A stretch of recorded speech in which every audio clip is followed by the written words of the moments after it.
Danny Cooper stepped off the transport shuttle and into the largest space station he had ever seen. The recruitment officer back on Earth had told him that joining the Galactic Defense Initiative would change his life. What the officer had not mentioned was that most of his new co-workers would have scales, multiple eyes, or speak through clicking sounds. The station orbited a planet called Kepler 442b, and it looked like someone had taken 50 different buildings and stuck them together in space. Danny carried his single bag of belongings and followed the lit pathway on the floor. Other recruits moved around him, but none of them were human. A tall insect-like creature skittered past, its 6 legs making rapid tapping sounds. Danny tried not to stare. He found his assigned meeting point in Bay 7. A woman stood there checking a data pad. She had short gray hair, a face that looked like it had seen too many fights, and her left arm was completely mechanical. She looked up when Danny approached. "Cooper?" she asked. "Yes, ma'am." "Danny Cooper, reporting for duty. I'm Commander Patricia Blake. You're assigned to my squad." "Drop the ma'am stuff. We don't do that here." She looked him over, and Danny got the feeling she was not impressed. "Earth sent us another fresh one." "Great. I completed basic training with high marks, Commander. Top of my class in weapons and tactics." Patricia made a sound that might have been a laugh. "Earth basic training. That's cute." She tapped her datapad. "Come on. I'll show you to the barracks and introduce you to the team." They walked through corridors that curved in strange directions. Gravity felt slightly off, not quite Earth normal. Other species passed them, and Danny noticed something odd. When they saw Patricia, they moved to the side quickly. Some even pressed themselves against the walls. "Why do they do that?" Danny asked. "Do what?" "Move out of the way like that." Patricia glanced at him. "They're not moving for me, kid." "They're moving for him." Danny looked around, confused. "I don't see anyone else." Patricia stopped walking and pressed a button on the wall. A door slid open, revealing a storage room. "Duke, come." Something moved in the darkness. Danny heard the click of claws on metal flooring, and then a German shepherd trotted out into the hallway. The dog was big, with the classic black and tan coloring. He sat down next to Patricia and looked up at her with his tongue hanging out. Danny smiled. "Oh, you have a dog? I didn't know the GDI allowed pets." "Duke's not a pet. He's military personnel." Patricia scratched behind the dog's ears. "And he's the reason half the station thinks Squad 7 is insane." "I don't understand." "You will." Patricia started walking again. Duke trotted beside her, and Danny followed. "How much did they tell you about the other species in the GDI?" "Just the basics. The Vrex are the insect warriors. The Ashmar are the crystal-based intelligent species. The Quellon are amphibious and really good with technology." "Did they mention that most of them are prey species in their evolutionary history?" Danny thought about it. "No, they didn't cover that." "Well, they are. And guess what dogs evolved from?" "Wolves." "Correct. Now guess what wolves are?" Danny looked down at Duke, who was happily wagging his tail. "Predators. Apex predators. Pack hunters. Species that track prey for days and coordinate kills." Patricia turned a corner. The Galactic Council classified dogs as Class A predator companions when humans first showed up with them. "Most species out here see Duke and have a biological panic response." They reached the barracks. Inside, Danny saw his new squad mates. 2 humans were playing cards at a table. A Vrex stood in the corner, its 4 eyes watching everything. An Ashmar, looking like a walking collection of blue crystals, sat on a bunk reading something on a screen. "Everyone, this is Danny Cooper. He's our new recruit." Patricia pointed to each person in turn. "That's Greg Hayes and Lisa Martinez. The Vrex is named Skitter, and the Ashmar is Prism." Greg waved without looking up from his cards. Lisa nodded. Skitter made a clicking sound that the translator in Danny's ear turned into "greetings." Prism's crystals chimed, which translated to "welcome." Duke walked over to his bed in the corner and lay down. Danny noticed that the bed was on the opposite side of the room from where Skitter stood. "Is there a reason the dog and the Vrex are separated?" Danny asked quietly. Lisa laughed. "Yeah. Last week Duke tried to play fetch with Skitter. Chased him down 3 hallways before we caught up. I was not playing." Skitter clicked rapidly. "That beast was hunting me." "He just wanted to play," Patricia said. "But try telling that to someone whose species has been running from predators for 1,000,000 years." Danny put his bag on an empty bunk. "So what's my assignment in the squad?" Patricia smiled, and it was not a friendly smile. "You're on Duke duty." "What does that mean?" It means you make sure Duke doesn't accidentally traumatize the other recruits. You take him for walks, feed him, and most importantly, you keep him from doing what he thinks is playing with species that think he's trying to kill them. I like dogs, Danny said. This should be easy. All the humans in the room laughed. Even Prism's crystals made an amused chiming sound. Oh, kid, Greg said, finally looking up from his cards. You have no idea what you just signed up for. The next morning, Danny learned what they meant. Patricia took him and Duke to the training arena. It was a massive room with obstacles, walls, and dozens of other recruits running drills. An instructor, a tall Quellon with green skin, was explaining the exercise. Today's drill is simple evasion and tracking. Half of you will hide in the arena. The other half will find you. This tests both your ability to conceal yourself and your awareness of your surroundings. Danny raised his hand. Do we use any equipment? The instructor's large eyes blinked. No equipment. Natural abilities only. Patricia leaned over to Danny. Watch this. She walked Duke to the starting line. The other recruits who were supposed to be doing the tracking looked at the dog and then at each other. One of them, a young Vrex, backed away slowly. Commander Blake, the instructor said, what is the purpose of bringing the predator beast? Duke is doing the tracking exercise. That is not fair to the others. Life's not fair. Patricia knelt down next to Duke. Okay, boy. Find. Duke's entire body language changed. His ears perked up, his nose went to the ground, and his tail stopped wagging. He looked like a different animal. Danny watched as the dog started moving through the arena, nose working constantly. 12 seconds later, Duke sat down and barked. Behind a wall of Vrex recruits stood up with all forearms raised in surrender. Already, the instructor said. But he just started. Duke was already moving again. Another recruit found in 15 seconds, then another in 20. Within 5 minutes, Duke had located every single hidden recruit in an arena designed to take an hour to search. The whole time, his tail wagged. Danny stared. Patricia walked over to him. Still think this is going to be easy? She asked. Danny watched Duke play bow to a terrified Ashmar recruit who had been hiding in a ventilation shaft. I'm beginning to think I made a mistake, Danny said. Patricia patted his shoulder.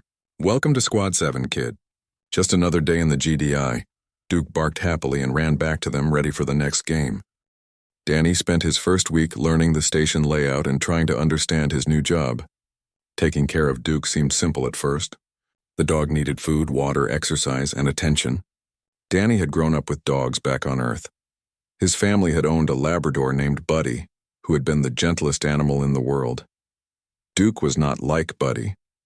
Duke was a trained military working dog, and he approached everything like it was either a mission or a game, sometimes both at the same time.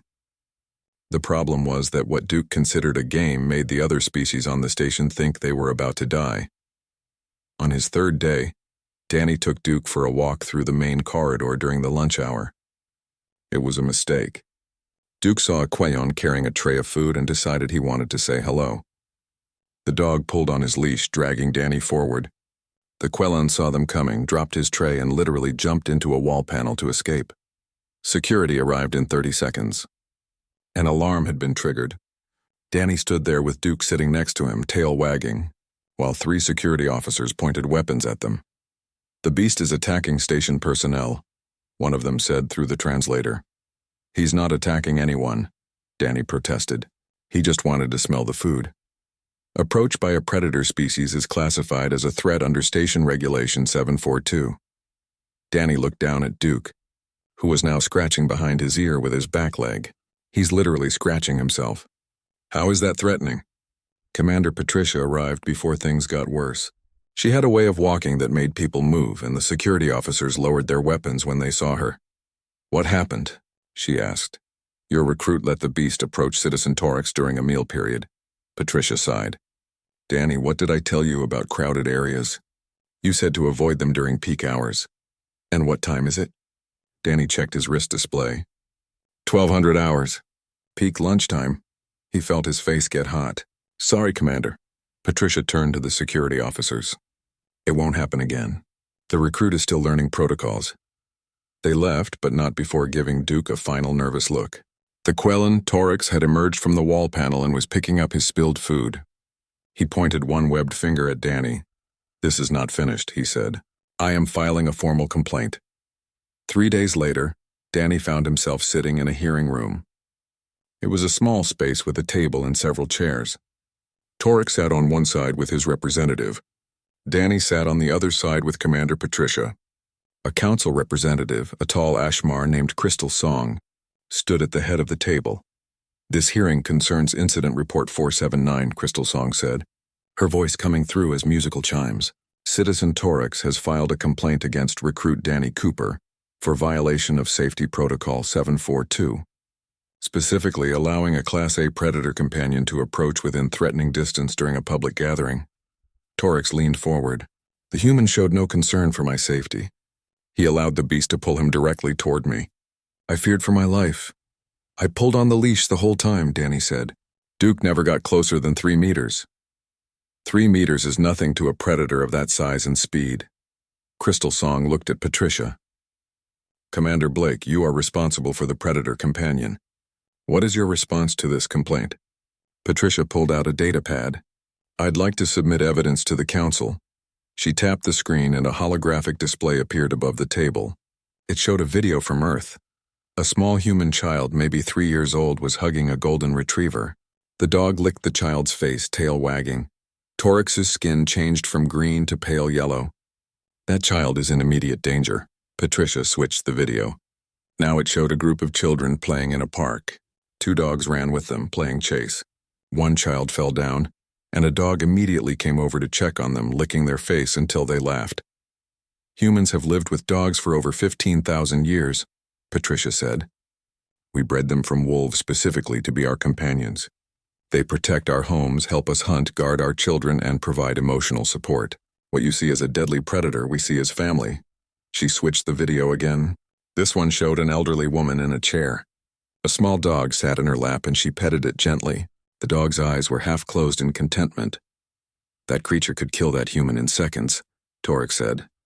"That creature would die protecting that human." Patricia replied, "That's what dogs do. They bond with us. They love us. And yes, they're predators. They have sharp teeth and strong jaws and hunting instincts that go back millions of years. But they chose us. They chose to be part of our pack." Crystal Song's crystals hummed thoughtfully. "This is the part that confuses the council. Your species domesticated an apex predator. You took something dangerous and made it loyal to you." "We didn't make them do anything," Patricia said. "It was mutual. Wolves that were less aggressive and more social got access to our food and shelter. We got protection and hunting partners. Over thousands of years, we changed together." She pulled up another video. This one showed military footage. Human soldiers moving through a building with dogs. The dogs were focused, alert, working with the soldiers as a coordinated unit. "This is what Duke is trained for," Patricia said. "He's a military working dog. Yes, he's deadly when he needs to be, but the rest of the time he's just a dog. He wants to play, eat, sleep, and be around his pack." Danny is part of that pack now. Torex was not convinced. "I witnessed a feeding ritual. The human provided food to the predator in a public space. This demonstrates the predator's expectation of hunting rights in common areas." Danny could not stay quiet anymore. "I gave him a treat because he sat when I told him to. That's called training. It's how we teach dogs to behave." "You reward the beast for obedience?" "Yes, that's how it works. So the beast only behaves because you bribe it with food?" Patricia laughed. "No, Duke behaves because he wants to make us happy. The food is just a bonus. Watch this." She pulled up her communication device and called someone. A few moments later, the door opened and Lisa Martinez walked in with Duke. The dog saw Patricia and his whole body wiggled with excitement. His tail wagged so hard his back end moved back and forth. "Duke, come," Patricia said. The dog walked over and sat in front of her, looking up with complete attention. "Down." Duke lay down immediately. "Stay." Patricia stood up and walked to the other side of the room. Duke remained perfectly still, but his eyes followed her. His tail thumped once against the floor. Patricia waited a full minute. Then she said, "Okay." Duke launched himself across the room and jumped up, putting his paws on Patricia's shoulders. She scratched his head and ears. The dog made happy sounds and his tail wagged like a helicopter blade. Torex pressed himself back in his chair. "It displays its teeth." "He's panting because he's happy," Danny said. "That's not aggression. That's joy. Patricia let Duke down and walked back to the table. The Galactic Council classified dogs as Class A predator companions. That's accurate, but you need to understand both parts of that classification. Yes, they're predators. They can track, hunt, and fight, but they're also companions. They're social animals that form deep bonds with their pack. They protect what they love. Crystal Song's crystals chimed in a pattern that sounded like agreement. The Council will take this information under consideration. However, there is still the matter of protocol violation. I accept full responsibility, Danny said. I should have been more aware of the time and location. It won't happen again. See that it does not. Crystal Song looked at Torix. Your complaint is noted, but given the cultural context provided by Commander Blake, I do not find grounds for disciplinary action.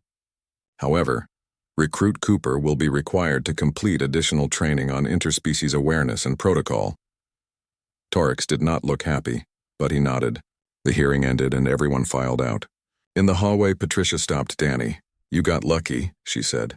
I know. I'm sorry, Commander. Stop apologizing and start learning. You're Duke's handler now. That means you need to understand what the rest of the galaxy thinks when they see him. Danny looked down at Duke, who was sitting patiently at his feet. The dog looked back up at him with brown eyes full of trust and affection. They think he's a monster, Danny said quietly. They think we're monsters for befriending him, Patricia corrected. And maybe they're right to be scared. Humans didn't become the dominant species on Earth by being gentle. We climbed to the top of the food chain and then we convinced wolves to climb it with us. That's either the smartest thing any species has ever done or the craziest. She started walking back toward the barracks. Duke and Danny followed. Which do you think it is? Danny asked. Patricia smiled. Both, definitely both. The sensitivity training was exactly as boring as Danny expected. He sat in a classroom with 5 other recruits, all of them from different species. The instructor was a Vrex named Klickar, who spoke very quickly and kept a careful distance from the one human in the room. Interspecies. Awareness is critical to maintaining harmony on this station, Klickar said. His translator made his clicking sounds into words, but there was a nervous edge to them. Each species brings different evolutionary backgrounds and instinctual responses. What one species considers friendly, another may perceive as threatening. A Quellan in the front row raised a webbed hand. Can you provide examples? Certainly. Direct eye contact is considered respectful among Ashmar, but threatening among Vrex. Standing close during conversation is normal for Quellan, but invasive for most other species. Klickar paused. And bringing predator companions into public spaces triggers panic responses in 73% of station residents. Danny raised his hand. Duke's not dangerous if you just leave him alone. Klickar's 4 eyes all focused on Danny. Tell me, Recruit Cooper, what is your species' position on the food chain of your homeworld? Humans are at the top. And how did you achieve that position? Danny thought about it. Tool use, intelligence, social cooperation? Incorrect. Well, partially incorrect. Klickar pulled up a holographic display showing Earth's evolutionary history. Humans achieved dominance through persistent predation. Your species did not have the strongest bite, the sharpest claws, or the thickest hide. What you had was endurance. You could track prey for days. You could throw projectiles with accuracy no other species matched. You could coordinate hunts with complex communication. The display shifted to show early humans hunting a mammoth. Your ancestors would wound an animal and then follow it until it collapsed from exhaustion or blood loss. This is called persistence hunting, and it is one of the most terrifying strategies in nature. The prey knows it is being hunted. It runs and the humans follow. It hides and the humans track it. It fights and more humans arrive. Eventually the prey gives up because escape is impossible. Danny had never thought about it that way. The other recruits in the room were very quiet. Now, Klickar continued, consider what you did when you domesticated wolves. You took another persistence predator, one that already hunted in packs and communicated through complex social structures, and you made it your partner, 2 apex predators working together. Can you understand why this terrifies other species? A young Ashmar in the back chimed softly. My people have stories about Earth. We call it the predator world. We thought they were exaggerations until humans joined the GDI. They are not exaggerations, Klickar said. Earth is a Class 9 death world. The fact that humans evolved there and survived is remarkable. The fact that they thrived there and domesticated other predators is unprecedented. Danny felt uncomfortable. He had never thought of himself or his planet as particularly dangerous. Earth was just home. "I'm not trying to scare anyone," he said. "Duke's a good dog. He's trained to follow orders and protect his team." "That is precisely the concern," Clickar replied. "The predator companion follows your orders. It protects what you tell it to protect. It attacks what you tell it to attack. You have created a weapon with fur and teeth that appears friendly until the moment it is not." The class continued for another 2 hours. They covered appropriate distances to maintain from other species, banned behaviors in common areas, and emergency protocols if someone felt threatened. By the end, Danny understood the situation better, but he did not like it. Duke was not a weapon. He was a dog. Yes, he was trained for military work, but most of the time he just wanted to play fetch and get belly rubs. After class, Danny went to find Duke. Lisa was watching him in the barracks common room. The dog was lying on his back, legs in the air, while Lisa rubbed his stomach. His tongue hung out the side of his mouth and his tail wagged against the floor. "How was sensitivity training?" Lisa asked. "Educational? Depressing? Both." Danny sat down on the floor next to Duke. The dog immediately rolled over and put his head in Danny's lap. They spent 2 hours explaining why everyone's afraid of dogs. Did they mention the incident with the Ashmar delegation last year? "No, what happened?" Lisa laughed.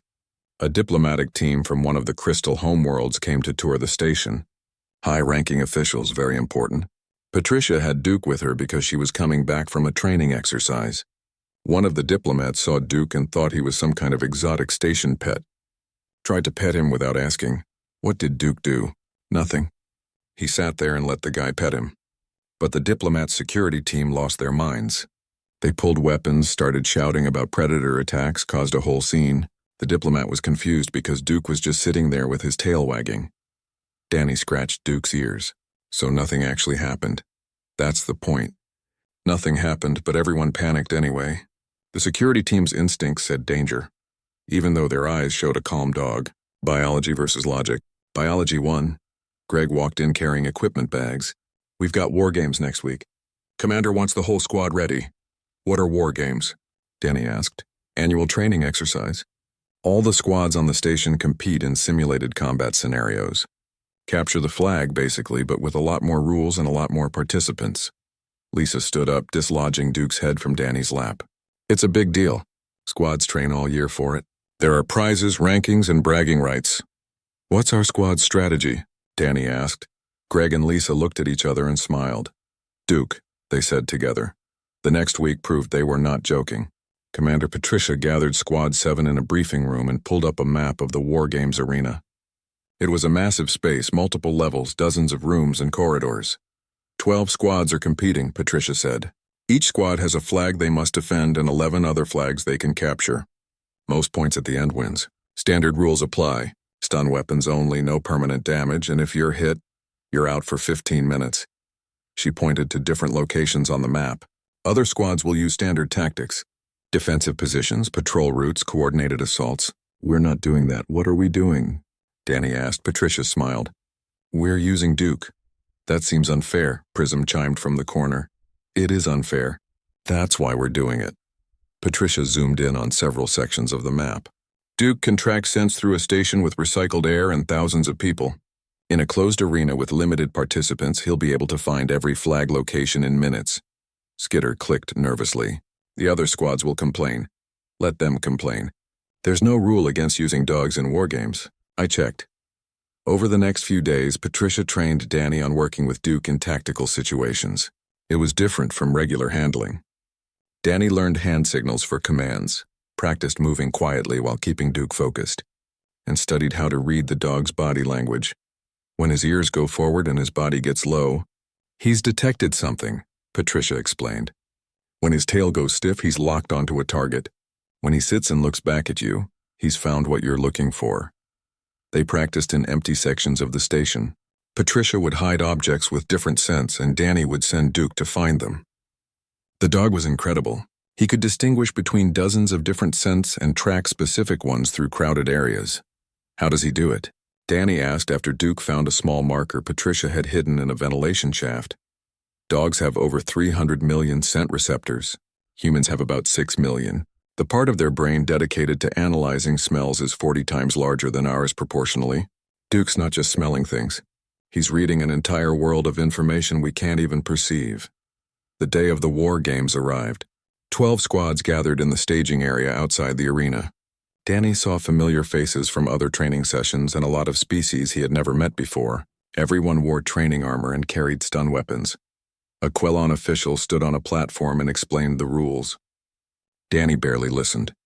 He was watching Duke, who sat calmly at Patricia's feet, surveying the other squads with what looked like casual interest. Several members of other squads noticed Duke and moved away. One Vrex squad huddled together and seemed to be having an intense discussion. The official finished the briefing. Squads will enter from different access points.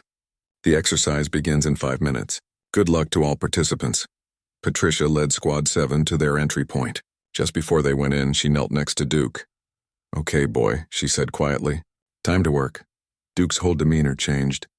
The relaxed, friendly dog disappeared. His ears came forward, his eyes focused, and his body tensed with purpose. He looked at Patricia with complete attention, waiting for her command. The doors opened. The war games had begun. Patricia pointed at Danny. "He's with you. Find the flags. We'll cover you." Danny clipped a tracking beacon to Duke's collar and grabbed his stun rifle. "Duke, seek." The dog's nose went to the ground and they moved into the arena. Behind them, the rest of Squad 7 spread out into defensive positions. Danny was about to learn exactly how unfair a dog could be in tactical situations. Duke moved through the arena like he had a map in his head. Danny followed, trying to keep up and not trip over equipment. The arena was designed to simulate a damaged space station, with debris, darkened corridors, and multiple levels connected by stairs and ladders. The dog paused at an intersection, nose working. His ears swiveled, picking up sounds Danny could not hear. Then Duke turned left and moved with purpose. "Contact ahead." Danny whispered into his comm. Duke's locked onto something. Patricia's voice came back. "Follow his lead.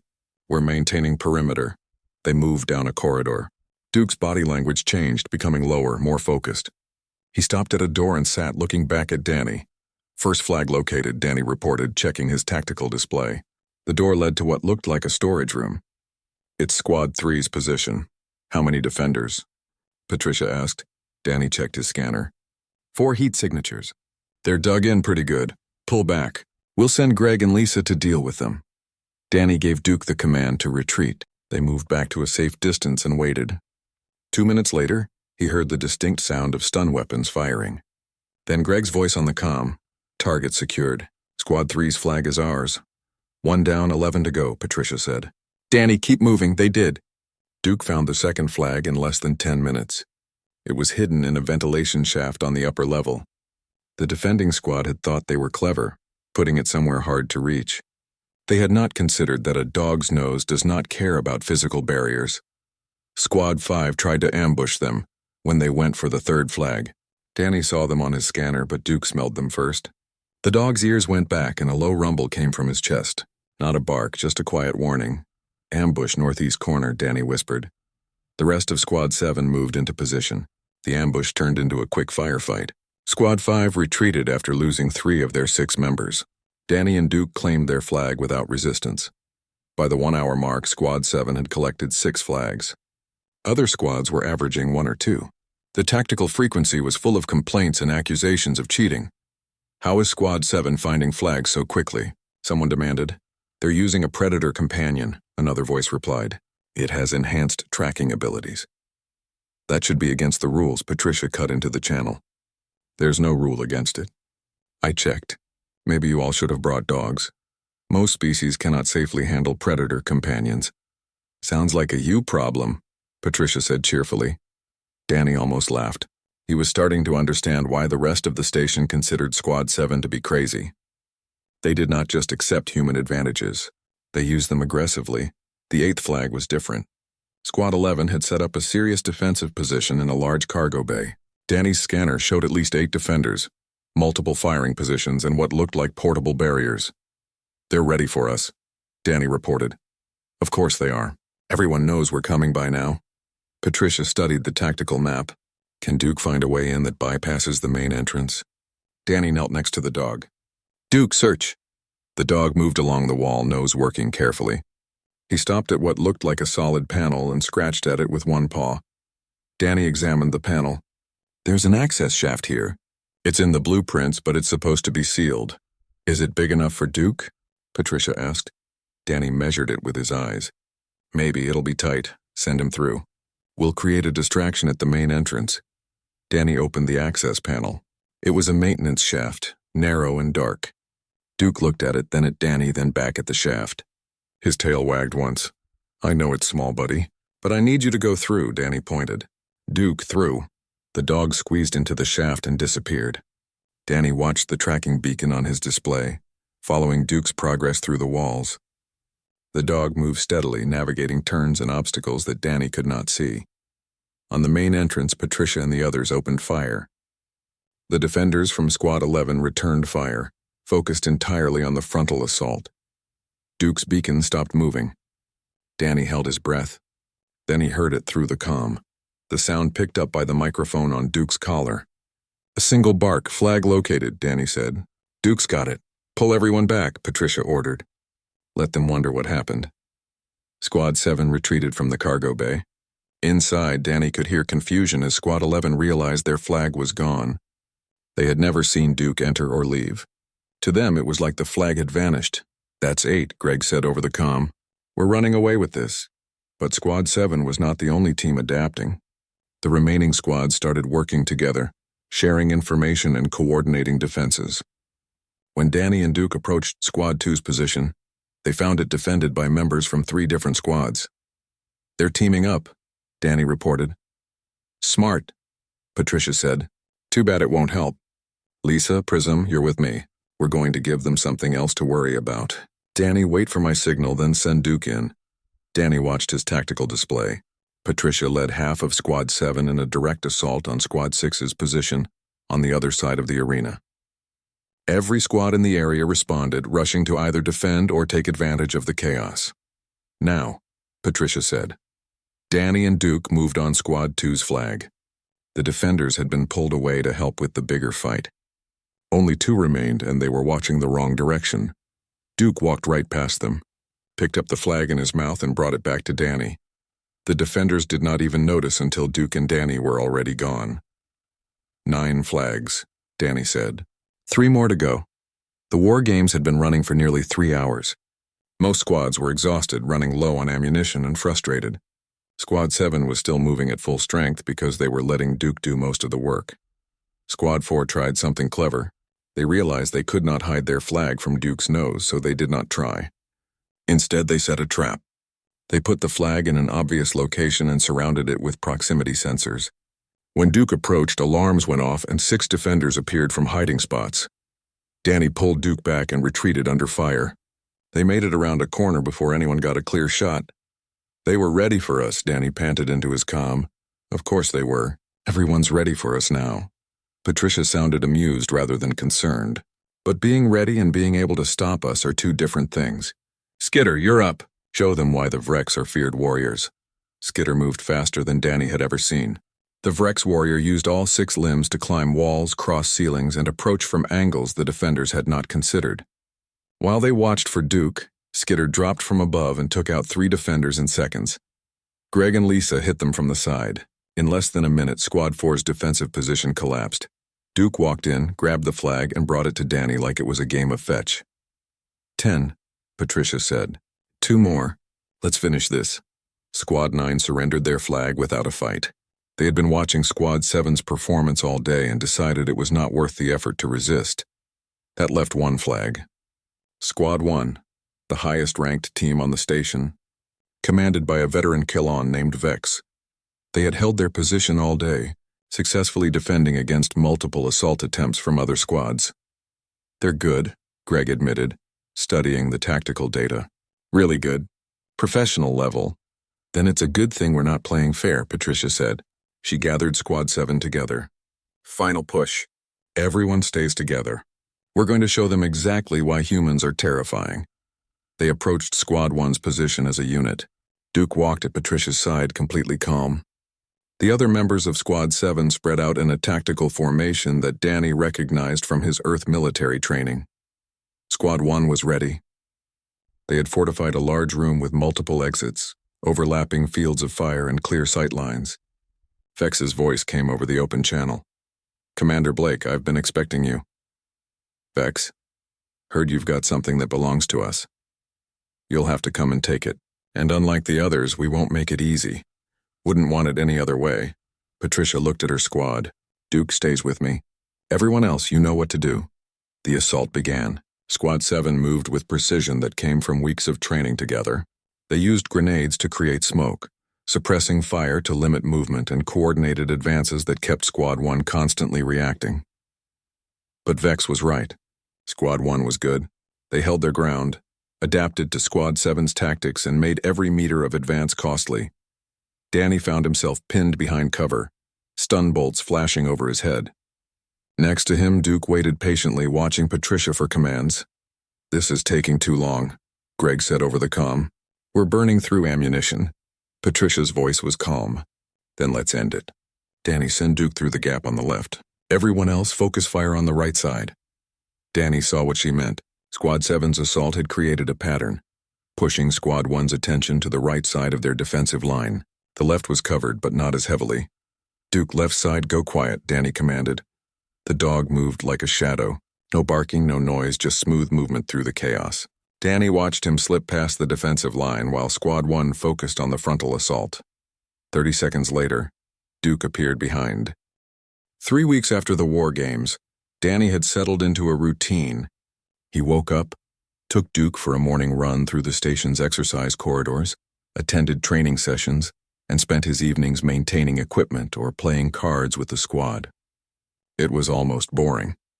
The station alarm changed that. Danny was in the barracks when the sound echoed through the corridors. It was not the normal drill alarm. This was the combat alert, a harsh blaring that meant actual danger. Patricia burst through the door. "Everyone up. This is not a drill." The squad scrambled. Danny grabbed his gear while Duke stood at attention, sensing the urgency in everyone's movements. "What's happening?" Lisa asked, pulling on her armor. Long-range sensors picked up a Krell raiding fleet, 6 ships heading straight for us. Patricia was already in full combat gear. "They'll be here in 40 minutes. The Krell." Danny had heard stories about them during basic training. They were pirates, scavengers, and raiders who operated in the outer systems. They attacked isolated stations, stole whatever they could carry, and killed anyone who resisted. The Galactic Defense Initiative had been fighting them for years. "Shouldn't we be evacuating?" Prism asked, crystals chiming with worry. "No time. The fleet's moving too fast. We're going to defensive positions." Patricia checked her weapon. "Standard protocol is to fortify key areas and wait for reinforcements." "How long until reinforcements arrive?" Greg asked. 2 hours. "We need to hold for 2 hours against a Krell raiding fleet?" Patricia smiled, but it was not a friendly expression. "No, we're not holding.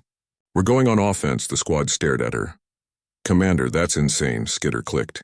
"Krell warriors are heavily armed and trained for ship-to-ship combat. Standard doctrine is defensive operations. Standard doctrine is for standard situations. This isn't standard." Patricia pulled up a tactical map on her datapad. "The Krell are expecting us to hide and defend. They'll send boarding parties to overwhelm our defensive positions with numbers. That's their whole strategy." "So what are we doing instead?" Danny asked. "We're going to board their ships." The room went quiet. "You want us to attack a Krell raiding fleet?" Lisa said slowly. "With 1 squad? No, with 3 squads. I already talked to Commanders Vex and Harrison. They're assembling their teams now." Patricia zoomed in on the tactical display. "The Krell flagship is the key. If we can take their command center, the rest of the fleet will break formation. They're raiders, not a coordinated military. Without leadership, they'll scatter." "How do we get to the flagship?" Greg asked. "Emergency airlocks. We'll use boarding tubes to breach their hull. Fast insertion, hit the bridge and secure it before they realize what's happening." Skitter's mandibles clicked nervously. "This plan is extremely dangerous." "Yes, it is. But it's also unexpected. The Krell have been raiding GDI stations for years using the same tactics. No one has ever counterattacked before." Patricia looked at each member of her squad. "I won't order anyone to come. This is volunteer only." Danny expected hesitation. Instead, Greg raised his hand immediately. Lisa was right behind him. Prism's crystals chimed in agreement. Even Skitter, after a moment's pause, clicked his acceptance. Patricia looked at Danny. "What about you, kid?" Danny thought about it for exactly 2 seconds. "I'm in. And Duke?" Danny looked down at the dog. Duke sat calmly, watching the humans with patient attention. He did not understand the words, but he understood the tone. Something important was happening, and his pack was preparing for action. "Where I go, Duke goes," Danny said. Patricia nodded. "Gear up, we launch in 20 minutes. The preparation was quick and efficient. Danny put on full combat armor, checked his weapons, and made sure Duke's tactical vest was secure. The vest had armor plating, a camera, and communication equipment. It also had a medical kit and extra ammunition pouches. Other squads were assembling in the launch bay. Danny recognized Vex, the Kellen commander from Squad 1. There was also a human commander he had not met before, a tall woman with scars on her face and cold eyes. "That's Commander Karen Shaw," Lisa whispered. "She's special operations. Used to hunt pirates in the outer colonies before joining the GDI. Patricia gathered all 3 squads together. "The plan is simple. We breach the flagship here, here, and here." She pointed to 3 different sections of the Krell ship. Squad 7 takes the main corridor leading to the bridge. Squad 1 secures the engine room to prevent them from jumping away. Squad 12 cuts off their communication center. "What about the Krell warriors on board?" Vex asked. "Kill or capture? Your choice. But remember, we need to move fast. The longer we're on that ship, the more time they have to organize a defense." Commander Shaw spoke up. "My squad has experience with Krell tactics. They'll use narrow corridors and ambush points. They're good in close quarters, and they don't surrender easily." "Good thing we brought Duke," Patricia said. Everyone looked at the dog. Duke's tail wagged once. The Krell fleet arrived on schedule. Danny watched through the launch bay windows as 6 ships dropped out of faster-than-light travel. They were ugly vessels, covered in scars and mismatched plating. Pirate ships built from stolen parts and held together with whatever the Krell could find. The flagship was the largest, a cruiser-class vessel that dwarfed the GDI station. It moved forward, weapons charging. "Launch in 30 seconds, Patricia said over the squad comm. "Everyone remember the plan. Get in, hit hard, get out." Danny climbed into the boarding pod with the rest of Squad 7. It was a small craft, basically a reinforced tube with engines and magnetic clamps. It would attach to the Krell hull, cut through, and deploy the squad directly into the enemy ship. Duke sat next to Danny, secured by a safety harness. The dog was calm, breathing steadily. Danny reached over and scratched his head. "You ready for this, buddy?" Duke looked at him with brown eyes that showed complete trust. The pod launched. Danny felt the acceleration push him back into his seat. Through the small window, he saw the Krell flagship getting closer. Point defense systems on the enemy ship opened fire, trying to shoot down the boarding pods. "Evasive maneuvers," the pilot said calmly. The pod twisted and jerked. Danny heard impacts against the hull. Then a solid thunk as the magnetic clamps engaged. Breach in 3, 2, 1. Cutting torches activated, burning through the Krell hull. Danny released his harness and stood up, weapon ready. Duke was already on his feet, body tense with anticipation. The hull gave way. A section of metal fell inward, revealing a corridor inside the Krell ship. Atmosphere rushed out for a moment before emergency systems sealed the breach. "Go, go, go!" Patricia shouted. Squad 7 poured through the opening. Danny and Duke were in the middle of the formation. The corridor was dark, lit only by emergency lights. It smelled like oil, ozone, and something organic that made Danny's nose wrinkle. Krell warriors appeared at the end of the corridor. They were tall, covered in thick scales with 4 arms that each held a weapon. They opened fire immediately. Squad 7 took cover and returned fire. Energy bolts flashed in the darkness, hitting walls and creating sparks. "Duke, seek," Patricia commanded. The dog slipped forward, moving low and fast.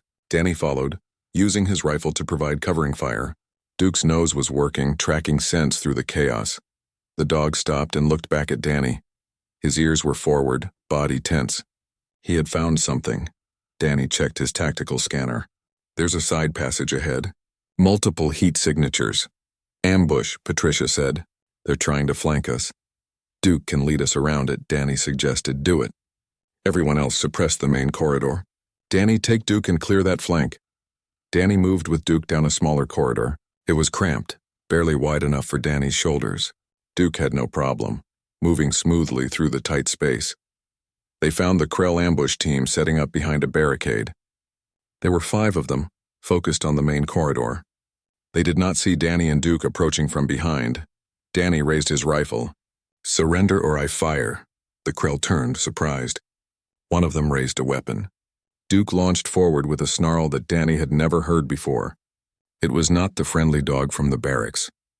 This was the descendant of wolves, a predator responding to a threat to his pack. The Krell warrior went down under 80 pounds of muscle and teeth. The others hesitated, shocked by the speed and ferocity of the attack. Danny used that hesitation, firing stun bolts that dropped 2 more warriors. The remaining 2 Krell ran. Duke chased them for a few meters, then stopped and returned to Danny, tongue hanging out. "Good boy," Danny said, scratching Duke's head. His hands were shaking slightly. "Very good boy." They rejoined the squad. Patricia nodded approvingly. "Flanks clear. Keep moving." They pushed deeper into the ship. Krell warriors tried to slow them down with barricades and ambushes. But Duke made traditional defensive tactics useless. The dog could smell enemies before they were visible, hear movement through walls, and detect traps that scanners missed. When a Krell squad tried to hide in a side room and ambush Squad 7, Duke sat down outside the door and barked. Patricia tossed a stun grenade through the entrance. Problem solved. When the Krell set up a defensive line in a large cargo bay, Duke found a maintenance shaft that bypassed the entire position. Squad 7 went around them, leaving the defenders confused and isolated. They reached the corridor leading to. The rest of the Krell fleet scattered as soon as they realized their flagship was captured. 2 ships tried to fight, but GDI reinforcements arrived and drove them off. The remaining vessels fled into faster-than-light travel, abandoning their comrades. Danny stood on the captured bridge, watching Krell warriors being led away in restraints. Duke sat next to him, panting happily. To look at the dog now, you would never guess he had just helped capture an enemy warship. He looked like he wanted someone to throw a ball. Commander Patricia walked over. She had a cut above her eye and her armor was scorched, but she was smiling. "Good work, Cooper. You and Duke performed exactly as needed." "Thank you, Commander." Danny hesitated. "Can I ask you something?" "Go ahead." Back on Earth during training, they told us that joining the GDI would be about teamwork and cooperation between species. Building bridges, understanding differences, all that stuff. Danny looked around at the damaged bridge. "This doesn't feel like cooperation." Patricia followed his gaze. "You thought it would be different?" "I thought there would be less fighting. More diplomacy. There's plenty of diplomacy, but sometimes diplomacy needs teeth. The Krell don't respect words. They respect strength. Today we showed them that the GDI has strength." She patted Duke's head. "And sometimes that strength has fur and 4 legs." Commander Vex approached, his amphibious features showing what might have been a smile. "Commander Blake, the station commander wants to speak with you. Something about filing reports and explaining why you launched an unauthorized assault on a hostile fleet." Patricia sighed. "Politics. My favorite. Danny, get Duke back to the station. He's earned some rest." Danny took Duke to the boarding pod for the return trip. Other squad members were already loading in, tired but satisfied. Lisa grinned at Danny. "You survived your first real combat. How does it feel?" "Terrifying and boring at the same time. Lots of waiting around, then everything happens at once." "That's combat," Greg said. 90% boredom, 10% chaos." The trip back to the station was quiet. Danny spent it thinking about what had happened. He had trained for months, studied tactics, practiced with weapons. But in the actual fight, the most important thing had been Duke, the dog's senses. Instincts and training had made the difference. Back in the barracks, Danny removed Duke's tactical vest and checked him for injuries. The dog was fine, not even scratched. Danny filled Duke's water bowl and the dog drank deeply, then flopped down on his bed with a satisfied groan. "You did good today, buddy," Danny said quietly. "Really good."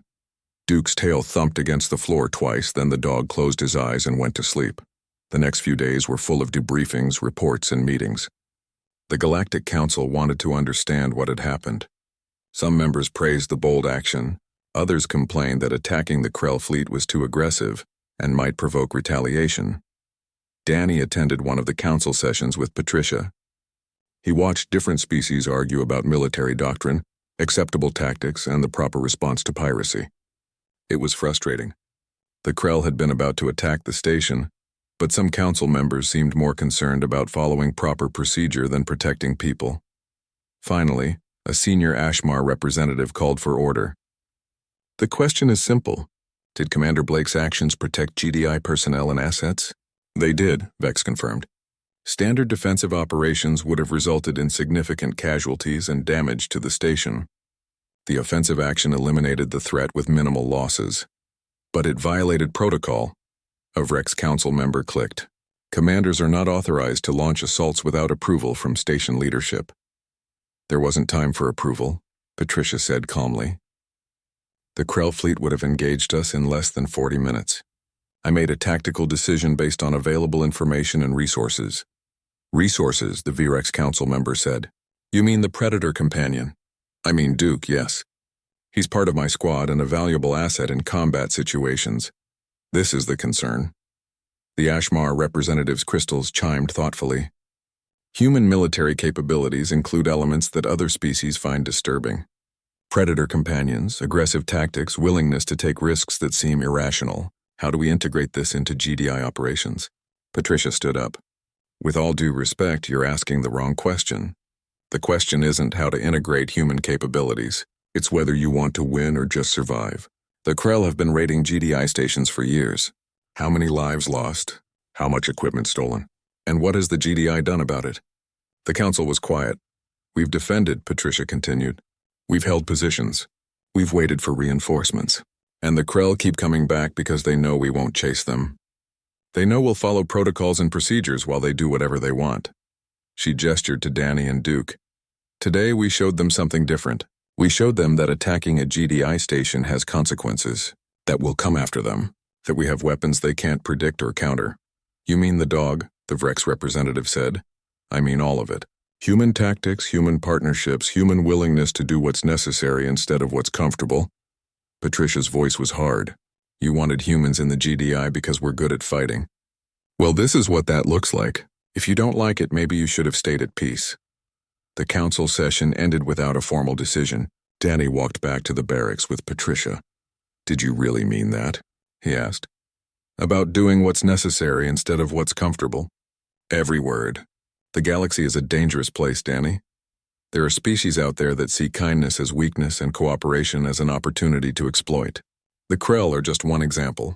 If the GDI is going to protect its members, it needs to be willing to fight, not just defend. But we're supposed to be building peace. We are.